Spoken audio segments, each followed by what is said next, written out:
Bienvenue sur Easy Echo. Malgré les tensions qui ont secoué jeudi le centre-ville de Beyrouth, le Conseil des ministres s'est quand même tenu. Au terme de la réunion ministérielle, le Premier ministre sortant Najib Mikati a annoncé la nomination du général Hassan Aoudi au poste de chef d'état-major de l'armée, après sa promotion du garde-colonel à celui de général. Par ailleurs, Mikati a affirmé que la loi sur le budget général de l'année 2024 a été approuvée par le Conseil des ministres et entrera en vigueur juste après sa publication dans le journal officiel. Le Premier ministre a déclaré à cet égard qu'une séance exceptionnelle se tiendra samedi pour compléter l'étude du dossier des militaires à la retraite et des fonctionnaires du secteur public. Tous les regards sont désormais rivés sur la version finale du budget qui devrait très probablement être publiée au journal officiel cette semaine. Selon certaines informations, le bloc des forces libanaises prépare une version définitive de l'appel que les députés déposeront devant le Conseil constitutionnel dans les prochains jours. Après la publication du budget au journal officiel, cet appel ciblera des clauses spécifiques et la manière dont le budget a été adopté sans l'approbation des comptes. En effet, l'article 87 de la Constitution libanaise stipule que le budget doit être accompagné d'une approbation des comptes. Au niveau politique, le bureau politique des Kataeb a exprimé cette semaine son rejet total de cette tendance adoptée par le tandem Hamas-Hezbollah, notamment à lier le sort du Liban au conflit en cours dans la région, exigeant dans ce cadre l'application immédiate de la résolution 1701 du Conseil de sécurité par les deux parties et surtout l'arrêt de toute négociation sur la démarcation des frontières terrestres en l'absence d'un président de la République.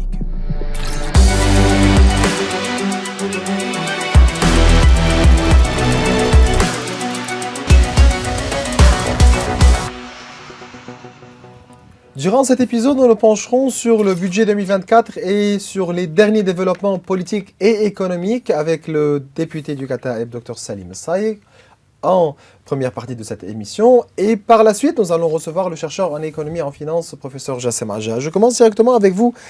Dr Saïg, c'est toujours un plaisir de vous recevoir. Merci beaucoup, Maurice. Je commence directement par la campagne médiatique orchestrée par le Hezbollah contre le chef du Kataeb, Sami Jmaïl. Ainsi, voilà les menaces directes à son égard. Vous dites quoi à propos de cette campagne contre Sami Jmaïl? Cette campagne est faite par les médias proches du Hezbollah, couverte par les médias du Hezbollah. Nous avons vu beaucoup de personnalités médiatiques apparaître sur les médias du Hezbollah et conférer des menaces directes. En qualifiant au Liban, quand on qualifie quelqu'un qui est sioniste et qui est en train d'appliquer l'agenda d'Israël, cela équivaut à une condamnation à mort. Pas moins que cela. Donc vous voulez me dire qu'une certaine décision est prise, le message est bien reçu? C'est-à-dire que la création de ce climat, nous l'avons vu dans le passé quand il y a eu cette série d'attentats contre des personnalités du camp souverainiste du 14 mars. C'est exactement, c'est une réplique de ce que nous avons déjà expérimenté dans le passé. Et donc, c'est ce qu'il faut, attirer l'attention à tous ceux qui nous écoutent aujourd'hui et qui n'ont pas vécu cet épisode. C'est que ce qui se fait, c'est une mobilisation d'une certaine opinion publique préparant la voie, pavant la voie, vers une acceptation éventuellement que la conséquence logique de tout cela, puisque vous êtes vous autres des sionistes, des agents d'Israël et tout cela, donc votre élimination physique, sinon politique, est logique. Donc, et c'est pour cette raison qu'il nous faudrait beaucoup... Votre collègue, Georges Hayes, durant l'émission passée, il a utilisé un nouveau slogan. Donc le Liban passe du takfirisme au tahwinisme. Vous êtes d'accord? Oui. Le takfirisme avec Daesh. Oui, et ce puis sont deux... le tahwinisme aujourd'hui avec le clan de la Momana. Quasiment deux synonymes. Ce sont deux termes qui valent la même chose. Parce que ce que ça veut dire, takfiri, tout cela, c'est une voie vers l'annulation de l'autre. c'est l'élimination de l'autre, soit politiquement, soit physiquement. Et pourquoi? La question de fond, et pourquoi tout cela? Pourquoi tout cela? Est-ce simplement pour semer la peur, la discorde dans les rangs des souverainistes? Eh bien, c'est beaucoup plus que cela. C'est dire que la volonté est de désertifier la place politique de toute opposition qui pourrait un jour lever le doigt ou la voix pour dire non à la mainmise de Hezbollah sur le Liban. Soit dit en passant que dans les coulisses diplomatiques, il y a beaucoup de volonté de compromis avec le Hezbollah. Les diplomates sont formés, sont programmés pour la recherche du compromis. C'est leur métier finalement. Et donc ils croient ainsi bien faire quand on va pactiser avec les demandes ou avec les velléités du Hezbollah au Liban. C'est-à-dire, on trouve le juste milieu. Le juste milieu, c'est, moyennant le retrait du Hezbollah du Sud, nous allons conférer au Hezbollah des concessions politiques sur la scène libanaise. C'est-à-dire, on donne à Israël la sécurité et on donne au Hezbollah la politique. C'est ça. Vous appelez à l'application de la résolution 1559. Pour vous, il faut restaurer le monopole de l'usage légitime de la force par l'État libanais et les forces légales. Est-ce que vous êtes convaincu que c'est possible aujourd'hui d'appliquer la résolution 1559? Vous avez le cheikh Nabil Kaou qui sort vous dire, qui est membre du Conseil central du Hezbollah, qui sort vous dire que la résistance tient le dernier mot aujourd'hui. Oui, sur le terrain, donc. Bien sûr, ils tiennent le dernier mot sur le terrain. Ce rouage, cette ruée des missions diplomatiques au Liban vise à amadouer le Hezbollah, parce qu'il parle à M. Mikati, à M. Berri, comme, je dirais, des médiateurs dans cette affaire, plus que des décideurs libanais. Le Hezbollah confisque la décision politique libanaise.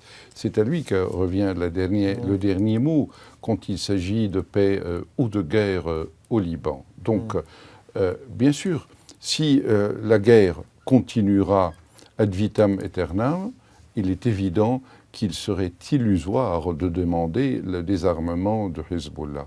Mais nous autres, nous aspirons à un État de droit, à un État dûment constitué, comme cela est indiqué dans la Charte des Nations Unies, appartenir à la communauté internationale. Appartenir à la communauté internationale, c'est-à-dire le contrôle du gouvernement sur l'ensemble ou de l'ensemble de son territoire. Cela veut dire quoi? Si vous voulez un État libanais, c'est-à-dire il faut que le monopole des armes soit entre les mains des forces légales libanaises. Si nous voulons parler de paix, d'un pays qui est voué à la pérennité et à entrer dans des relations cordiales avec l'ensemble de la communauté internationale, cette demande n'est pas une demande politique, c'est une condition sine qua non pour l'existence de l'État libanais. Donc, pratiquement, comment cela devrait se faire? Voyons voir, la 1701 elle-même est fondée sur la 1559. Et la 1701 dit que, finalement, elle établit une solution intermédiaire pour finir la guerre de 2006, mais elle se fonde sur un volet politique aussi, qui dit que les Libanais devraient établir entre eux un modus vivendi fondé sur un dialogue, lequel traitera de la politique de défense au Liban. Cette politique de défense, c'est le titre du désarmement de Hezbollah. C'est-à-dire que le Hezbollah ne peut plus, à ce moment-là, continuer comme une force armée au Liban. Mais je veux dire aller un peu plus loin, si c'est possible.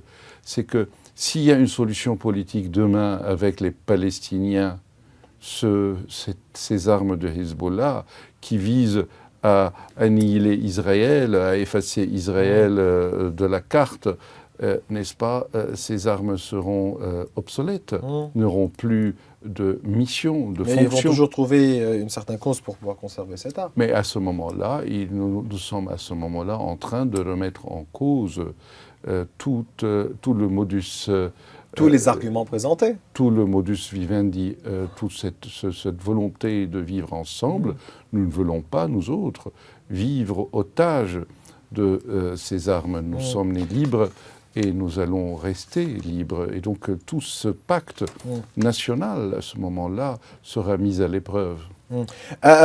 Aussi, une campagne criminelle est menée contre le patriarche maronite Bchara al-Raï. Vous trouvez ça similaire à ce qui se passe avec Sami Jmaïl pour les mêmes fins? Si le Saint Maron, nous célébrons le nom en ce moment, et si Saint Jean Maron seront là, parlant de la même chose, ils seront de la même façon traités de traîtres par le Hezbollah. C'est là cette volonté de dire, dans temps de guerre surtout, et en temps de complications politiques qui sont en train de vivre, celui qui n'est pas avec moi est contre moi. Il n'y a pas de terrain intermédiaire. Pour cette raison, mais celui qui n'est pas avec moi est un traître. Oui, il est contre moi, donc il est l'ennemi. Oui, il est l'ennemi. Il est l'ennemi. Donc ça, c'est grave. Oui, il est traître du Liban. Il est le traître du Liban. Donc il s'accapare le drapeau libanais, il s'accapare les attributs de l'État libanais, et quiconque est contre le Hezbollah est contre le Liban, et du coup il est traître. Et cette façon de faire cette idéologie de la négation de l'existence de l'autre différent de moi, et c'est là même que nous combattons au Liban. Mais ici, il y a un problème structurel, donc il faut remettre en question tout le système. On ne peut plus vivre comme ça. Ce n'est pas une question simplement de système, c'est plus loin encore, c'est plus profond encore. On peut changer de système, mais est-ce qu'on veut être dans un même pays? Répondez-moi. Mais oui, c'est la question que nous posons, et que nous posons au Hezbollah, et que le patriarche lui-même, et que a levé, et que même le conseil des évêques maronites a soulevé hier, ou avant-hier. Ils ont mis en cause aussi, ils ont tiré les sonnettes d'alarme. Certainement. Le Liban ne peut pas continuer. Ça veut dire quoi? Ne peut pas continuer de cette façon-là. Est-ce qu'il est de leur intérêt, de les intérêts communs de tous les Libanais, de continuer cette fabuleuse aventure, expérience humaine et de civilisation qu'est le Liban des civilisations, du vivre en commun et de dialogue interculturel? Est-ce que nous avons intérêt à continuer cela ou pas? Donc on est dans une impasse aujourd'hui. Comment sortir de cette impasse alors? Oui. Un nouveau Taïf, un nouveau accord Doha, c'est quoi? Il y a une feuille de route claire, politique. La politique est faite en réalité avec cette noble mission, c'est de dépasser les impasses et de pouvoir toujours faire la transcendance qu'il faut, une transcendance tout aussi bien au niveau intellectuel qu'une transcendance au niveau de l'acte politique. Il y a une feuille de route. Il ne faudrait pas simplement rester dans ces tranchées et dire j'ai raison. Il faut aller voir l'espace commun. Et cet espace commun est possible si nous ramenons les idéologues d'un côté ou de l'autre, et surtout du côté de Hezbollah, à devenir plus rationnels. Il faut être rationnel, cela veut dire accepter de lire ensemble dans le même bouquin qu'est la Constitution libanaise. Accepter d'établir ou de jouer les règles du jeu que la Constitution nous donne, l'état de droit nous donne. C'est la meilleure façon que chacun commence véritablement à sortir lui-même de l'impasse. Le Liban est dans une impasse, le Hezbollah est dans une impasse, parce qu'il ne sait plus comment faire. Il ne peut pas avancer pour libérer, il ne peut pas rester parce que le prix est exorbitant, il ne peut pas reculer. Eh bien, la seule façon de sortir de cette impasse, c'est de revenir au Liban. Ah, c'est ça. Donc, on est tous d'accord que tout ce qui se passe à Gaza est intolérable. Vous êtes d'accord? Mais nous l'avons qualifié le premier au Parlement libanais. Les premiers, alors que tout le monde attendait les résultats des batailles, le Parlement libanais, à travers ses différentes commissions, a qualifié ce qui se passait à Gaza comme génocide, crime contre l'humanité et crime de guerre. Et donc, nous n'allons pas faire de la surenchère tous les jours pour commencer à dire et à pleurer ici le sort des innocents de Gaza. Sur le plan humain et émotionnel, mais je voulais on ne peut pas accepter et tolérer ce qui se passe à Gaza. Mais la seconde partie de ma question était, si vous permettez, mais il est inacceptable de sacrifier la souveraineté et la paix du Liban pour une cause autre que celle de notre pays. Ça, c'est une position fondamentale. C'est-à-dire, quand nous disons que le Liban d'abord, et que le Liban, et je dirais même maintenant, est seulement le Liban d'abord et seulement le Liban, parce que nous n'avons pas les moyens aujourd'hui d'assurer les moyens, pas les moyens, je veux dire les fondamentaux de la dignité humaine de chaque Libanais. Quand je dis le Liban d'abord, j'ajouterai les Libanais d'abord aussi, parce que le Liban n'est pas une notion vidée de contenu matériel et réel. Le Liban, et ce sont les Libanais, c'est le peuple libanais, c'est le territoire libanais, c'est l'État libanais. Donc, si nous voulons parler du Liban comme une abstraction, tout le monde veut du Liban. Ils veulent aller jusqu'au Yémen pour défendre le Liban. Il y en a certains qui veulent aller jusqu'à Bagdad ou jusqu'à Qusayr ou Deir ez-Zor pour défendre le Liban. Pour nous, le Liban est une réalité concrète, faite et composée essentiellement des Libanais qui ont des droits, qui sont titulaires de droits et destinataires d'obligations. Et ces Libanais-là, il nous faut protéger leur dignité et les préserver, les sacrifier, comme cela se passe aujourd'hui à l'autel des causes qui ne sont pas les nôtres ou la nôtre. Eh bien, nous sommes dans une incompréhension totale et même politiquement, nous sommes dans un refus radical d'entraîner le Liban là où le peuple libanais ne veut pas y aller. Très bien, c'est clair. Les États-Unis et 4 de leurs alliés européens, Royaume-Uni, France, Allemagne, Italie, espèrent annoncer dans les prochaines semaines une série d'engagements pris par Israël et le Hezbollah pour mettre fin au combat sur la frontière sud Liban. On s'attend à quel, ou bien, que comprendra cet accord? En faveur de qui? On s'attend à quoi? Franchement, à travers nos relations diplomatiques et nos contacts avec les différentes capitales, nous voyons qu'il y a des idées floues. C'est pas clair. Pas du tout claires. Pas du tout claires. Donc il n'y a pas une feuille de route. Ils prennent leurs souhaits pour des réalités. Nous voyons que M. Blinken se démène en Israël pour créer un miracle. Il a une fin de non-recevoir de la part des Israéliens.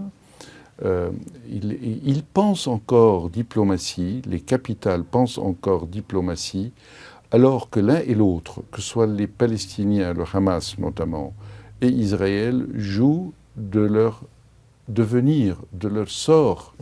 Ce n'est plus une opération politique, c'est to be or not to be, comme on dit. Ils ne peuvent pas accepter des solutions intermédiaires. Et que cela soit à Gaza, dans un premier temps, et dans un deuxième temps, et peut-être dans un temps simultané, n'est-ce pas, au nord d'Israël, au sud Liban. C'est que maintenant, cette connexion entre ce lien établi entre Gaza, de fait, nous le refusons, mais c'est comme ça, c'est la volonté de Hezbollah de lier le sort du Liban à celui du Gaza, n'est-ce pas? À ce moment-là, Israël traite avec le même fondamentalisme les deux questions, Gaza et Liban. Mais aujourd'hui, Donc, tout accord, Dr Saïr, tout accord en gestion devrait notamment porter sur la mise en œuvre partielle de la résolution 1701. on en revient à la fameuse 1701. Et si vous permettez aussi d'ajouter, de faire comprendre aussi aux téléspectateurs, dire 1701, c'est contre le terme règle de combat. Donc, comment appliquer la 1701 en contrepartie? On sort dire que voilà, tout ce qui se passe aujourd'hui au sud du Liban reste dans le cadre des règles du combat. Je vous remercie pour cette question, parce que je crois que c'est la question la plus intéressante que j'ai entendue depuis 3 mois sur cette question. Parce que qui a créé ce terme règle de combat? Règles de combat, ce sont des règles non dites entre Israël et le Hezbollah pour essayer de ne pas mener le combat jusqu'à ses extrêmes. C'est ça les règles de combat. Donc, un combat contrôlé. Donc ce sont des discours politiques émanant de l'un et l'autre des deux protagonistes sur lesquels, dans lesquels ils expriment quoi? Ils expriment leur volonté de dire que nous allons répondre comme on dit, du tac au tac. Si vous lancez un missile, nous lançons un missile. Si vous envoyez un obus, nous envoyons un obus. Si vous avancez d'un pas, nous avançons d'un pas. Ce sont des annonces, ce sont des déclarations pour dire que ce conflit sera toujours contenu et selon la règle de la réciprocité et de la proportionnalité entre les acteurs. Ça n'a rien à voir avec l'application de la résolution 1701, qui a 2 volets, cette résolution. Elle a un volet sécuritaire propre, et qui ne parle pas de zone tampon, comme on aime à le dire. Il y a déploiement, tout simplement, de l'armée libanaise sur la frontière libanaise. Déploiement de l'armée, avec le soutien de la FINUL. Et quant au Hezbollah, avec ses infrastructures, n'a pas le droit d'exister au sud de Litanie, 30 km plus ou moins. Et dans cet aspect sécurité, nous sommes toujours dans le premier volet, il y a contrôle des frontières du Liban, toutes les frontières du Liban, interdiction de la contrebande et la vente d'armes au Liban, avec dénonciation des pays qui sont exportateurs d'armes illégales au Liban, tout cela, et le contrôle du port et de l'aéroport à la demande de l'armée libanaise, de la part de la FINUL, s'il y a lieu. Ça, c'est le volet sécuritaire. Mais aussi, il y a le volet politique qui n'est pas de moindre importance. Le volet politique parle notamment de ce fameux dialogue national, de la mise en œuvre du 1559. Il ne parle pas de l'État libanais qui doit déployer ses armes et lancer une guerre contre le Hezbollah. Il dit qu'il faudrait que cela soit le fruit d'un dialogue entre le Libanais, accompagné par les Nations Unies, s'il y a lieu. Et ces deux aspects, le Liban n'a pas respecté le volet politique, mais pas du tout, n'a pas respecté le Liban la question des frontières. Et donc le Hezbollah a reconstruit toutes ses forces contrairement aux dispositions de la résolution, alors que cette résolution 1701 a rempli sa fonction sécuritaire stratégique au sud en interdisant aux Israéliens d'approcher la ligne de front. Là, nous avons vu l'armée libanaise avec ses faibles moyens, mais avec le drapeau libanais, avec la couverture légale libanaise et internationale, dire non aux Israéliens et les arrêter net plusieurs fois, on l'a vu devant les caméras de télévision. Vous parlez toujours de légitimité des forces légales, etc. Mais, permettez-moi de lire, le ministre sortant des Affaires étrangères Abdallah Abou Habib a déclaré lors d'un entretien qu'il n'acceptera pas que le Hezbollah se retire au-delà du Litanie car cela entraînera une reprise de la guerre. Il a ainsi justifié son refus en affirmant que l'armée libanaise n'a pas les capacités nécessaires pour se déployer à la frontière. Pourquoi alors avoir confiance en l'armée libanaise ? Oui, vous acceptez ? Vous êtes d'accord avec le ministre des Affaires étrangères, nous avons sorti un communiqué bien sûr refutant tous ces propos et tout ce qui est sous-jacent sous ces propos. L'État libanais, il faut comprendre qu'il n'y a aucune valeur, mais aucune valeur, à ce que dit le ministre des Affaires étrangères au Liban. Il n'y a aucune valeur à ce que dit le Premier ministre sortant, Mikati, et aucun responsable politique dans l'exécutif libanais. Aucune valeur, parce que ce sont des personnes qui ne sont pas libres de dire ce qu'ils veulent. Ils sont complètement tributaires dans la décision stratégique et au niveau des relations extérieures du Hezbollah. Ils n'auront pas le droit de prendre le micro ou les médias s'ils ne vont pas aller défendre la cause du Hezbollah. Donc, déjà, commençons par ça. On n'attribue pas de valeur à ces propos et je m'interroge encore simplement que finalement, comment on passe du temps à examiner leurs propos. Pas avec vous, mais partout, on a attribué beaucoup trop d'importance. Mais si on attribue encore un peu d'importance, c'est pour déceler ce que veut le Hezbollah, finalement. L'importance de ce que dit Abu Habib, c'est de faire un examen de texte et de déterminer que veut le Hezbollah à travers Abu Habib et à travers les autres responsables, n'est-ce pas? Et donc, l'intention est claire. Le Hezbollah dit il ne veut pas de solution partielle, mais je vous l'ai dit tout à l'heure, le 1701 ne fait pas la paix avec Israël. Elle ne fait ce n'est qu'une solution intermédiaire pour appliquer la 1559. Je suis d'accord avec Abu Habib quand il dit qu'il n'y a qu'une solution partielle, bien sûr parce que la solution finale sera le rétablissement de l'état de droit au Liban avec le démantèlement des armes. Il me reste moins que 3 minutes avec vous, mais ça fait déjà 30 minutes, hein, donc ça passe vite. Mais parlons présidentiel. Le chef du Parlement, Nabih Berri, tente de relancer le projet d'un dialogue parlementaire pour sortir de cette impasse présidentielle. Pourquoi vous refusez, encore une fois, d'assister à un tel dialogue?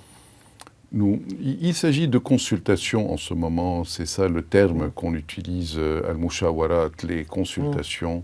Et nous serions fous de refuser toute idée de consultation pour amener un président de la République. Il s'agit de déterminer l'objet de ces consultations. Si l'objet de ces consultations est de faire le marketing... Peut-être de vous convaincre que Slamine Faranji... Si c'est le marketing du seul candidat, il n'y a pas...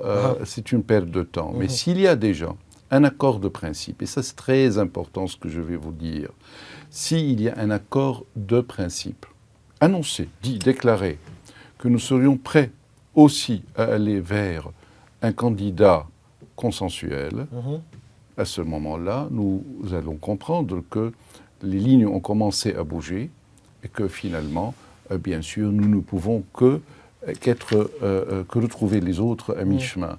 Mais si nous allons simplement reprendre la même litanie, vaut mieux aller au Parlement et essayer d'ouvrir les sessions les unes après les autres pour qu'il y ait élection finalement. Quand le président André, ou bien le président de la Chambre, Nabih Berri, vous dit que si vous avez une autre solution, proposez-la, il est prêt à travailler dessus. Le problème avec M. Berri, c'est que tout est négociable. Même la loi sur le budget, eh bien, devient, après être votée au Parlement, eh bien, elle devient négociable après le vote. Hein.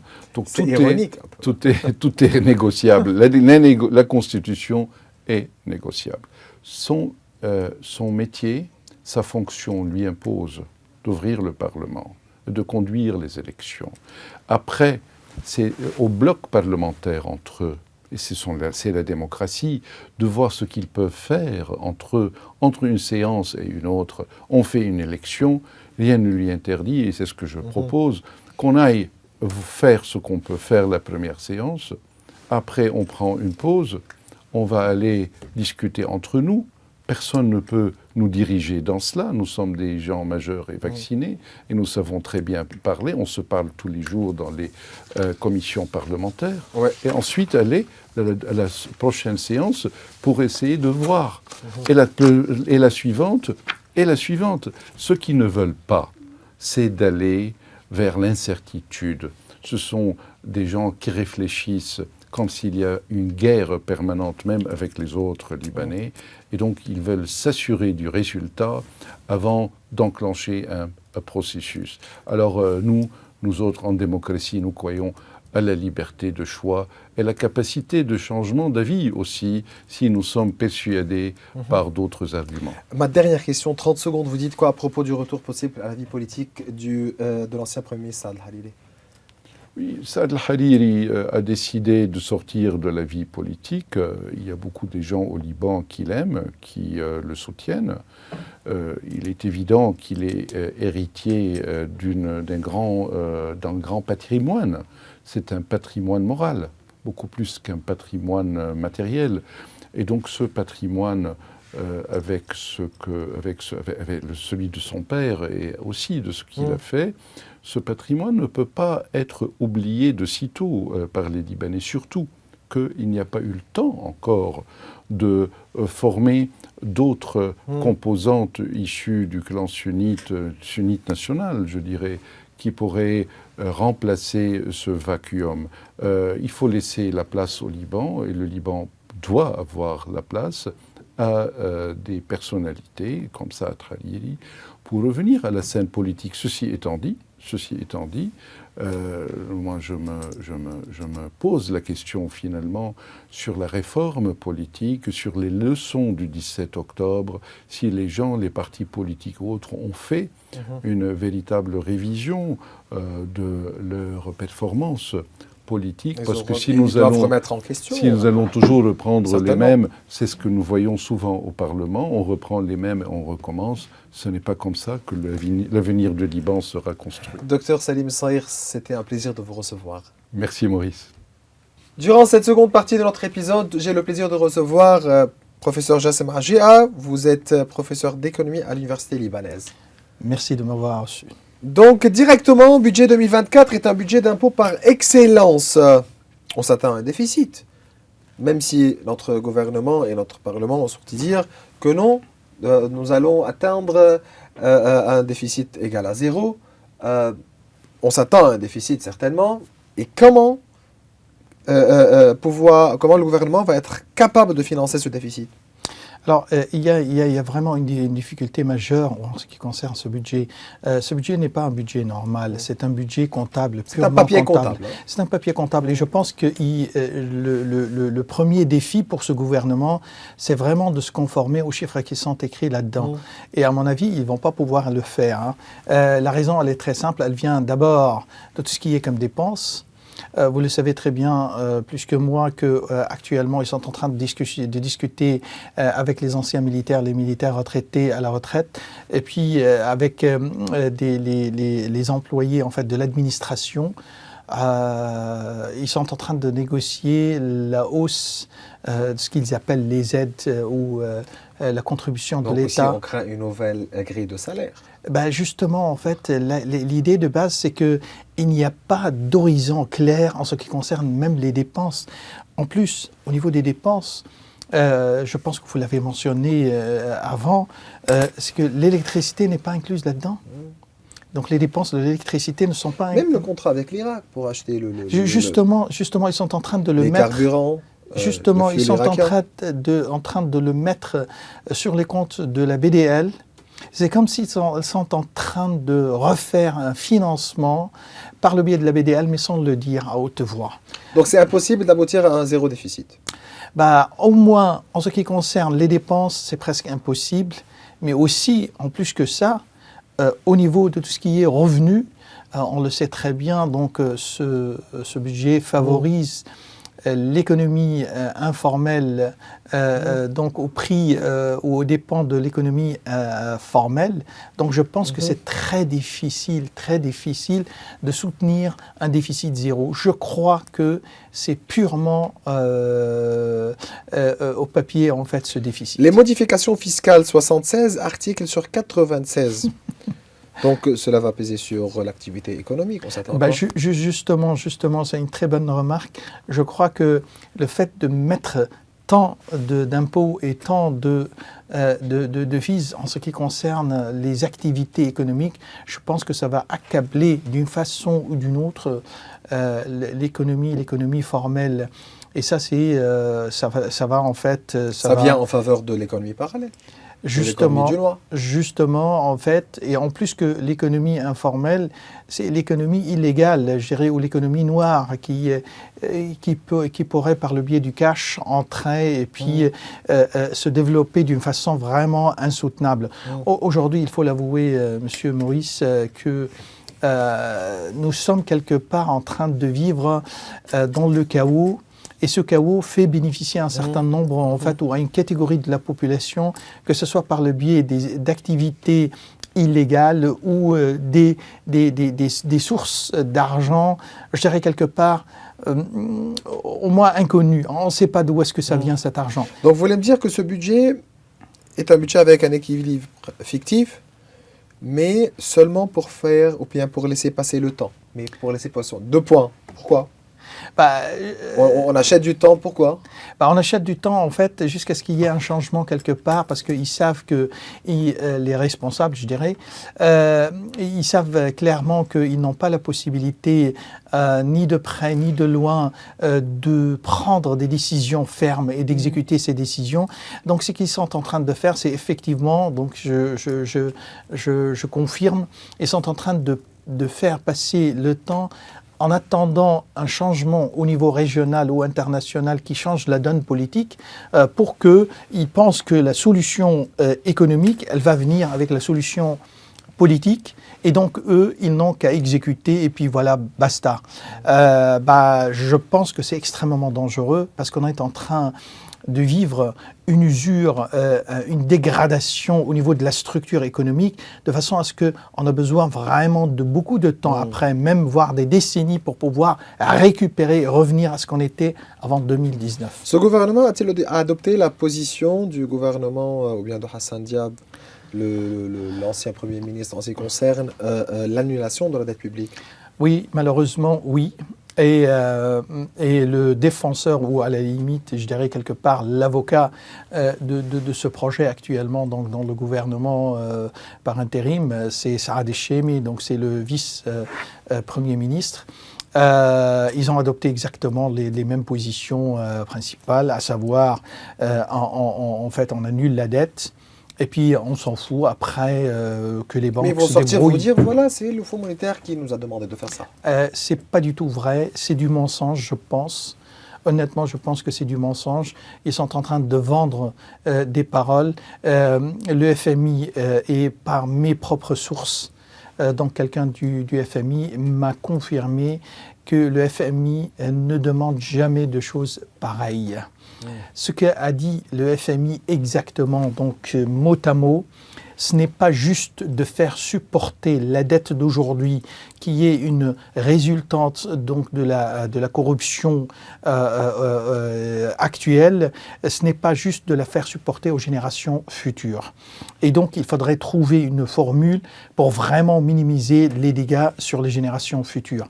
Mais il n'a jamais dit annuler la dette. L'annulation de la dette, vous le savez très bien qu'il y a une contrainte budgétaire que le FMI impose, c'est qu'on puisse quelque part, d'une façon ou d'une autre, que la balance primaire couvre le coût du service de la dette. Et ça, c'est quelque chose qu'aujourd'hui qui n'est pas assuré. Même si si on élimine ou si on annule la dette, soyez sûr qu'aujourd'hui, la balance primaire aujourd'hui ne dégage pas d'excès. Bien au contraire, on a un problème. Et vous le savez très bien que le défaut de paiement au niveau de tout ce qui est eurobonds n'a jamais en fait touché à tout ce qu'il y a comme crédit mutuel, donc bilatéral et multilatéral, c'est-à-dire entre le gouvernement libanais et les gouvernements d'un certain nombre de pays, et multilatéral, c'est-à-dire plusieurs gouvernements. Et donc, ils sont en train jusqu'à maintenant de payer les services de cette dette. Vous êtes convaincu aujourd'hui qu'on est en train de payer la facture du défaut de paiement qui a été voté par le gouvernement Hassan Diab ? Je pense honnêtement qu'il faudrait une commission parlementaire avec bien sûr appuyé par des juges. Vous réclamez ici une investigation? Absolument, c'est pour investiguer ce qui s'est passé exactement. Il faut rendre quelqu'un responsable. Justement, c'est une catastrophe. Qui est responsable? Je crois quelque part que la situation elle est beaucoup plus grande, ou à la limite, celui qui a pris la décision a un poids beaucoup plus important que le gouvernement de Hassan Diab et même de Hassan Diab. Et donc peut-être c'est eux officiellement qui ont pris la décision au niveau de ce gouvernement, mais en réalité ce n'est pas eux. Je pense quelque part que c'est lié d'une part ou d'une autre. C'était politique.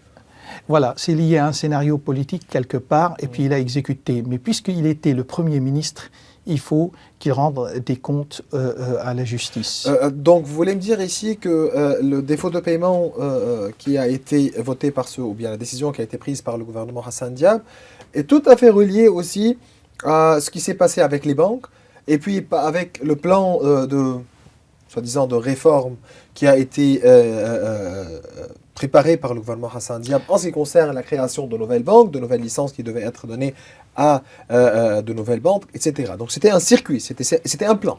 Exactement, je le pense honnêtement. C'est liquider les dépôts, faire faillite à certaines banques, donc... Je pense que, en fait, avec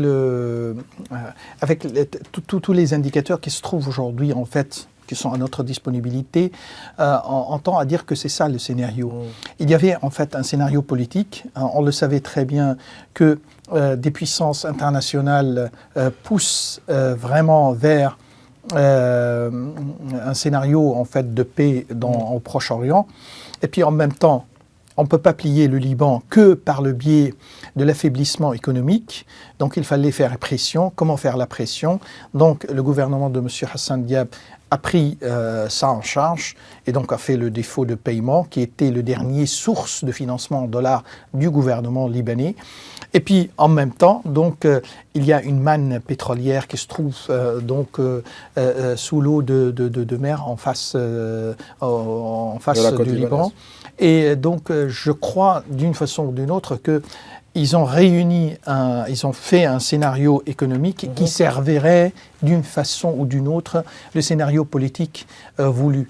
Je crois que honnêtement donc c'est au Parlement libanais de faire ces investigations par le biais d'une commission, au moins pour qu'on sache comment la décision de faire défaut a été prise.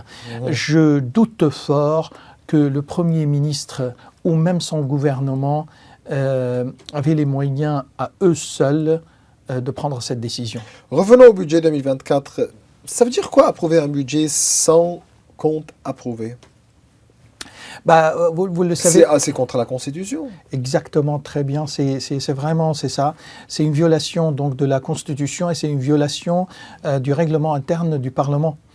Parce qu'il y a des articles assez clairs qui indiquent qu'il faudrait voter en fait les comptes assermentés ou approuvés par la Cour des comptes avant de voter la loi de budget. Totalement. Et ça, ils ne l'ont pas fait. Ils ne l'ont pas fait depuis 2016, on le sait. Donc, le premier budget voté... C'est le b.a.-ba des finances publiques.